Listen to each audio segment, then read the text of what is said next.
Okay friends, it's time to get started on replacing our passenger side window switch. To get started, let's gain access to it. We're going to have to make our way underneath this trim panel. To get this off of here, we're going to use a plastic trim tool. We'll carefully get underneath the forward aspect of the trim piece, gently squeeze this in here and pop it up. Along the back side, you can see that this area is supposed to go underneath the door panel. Now we're going to go ahead and remove our wiring harness. For this, there's a little squeeze tab where my thumb is. You want to squeeze on that and then gently pull off the wiring harness from the switch. Give it a quick inspection for corrosion. To get the switch off of here, we're going to use a small screwdriver.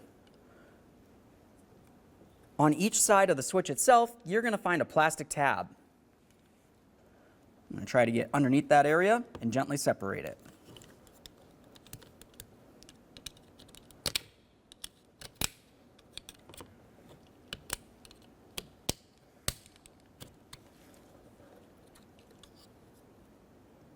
There it is, friends.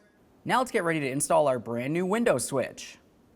When you go to put this in, you want to make sure you have it in the proper orientation. If I was to put this back on the door, you can tell exactly the way that this needs to go. So with that said, I'll go ahead and turn it back over. We'll put it in place in the proper position and then latch it in. You want to listen for 2 clicks. After that, give it a little tug to make sure it's secure. Let's continue on with our wiring harness. Listen for a click, give that a tug as well.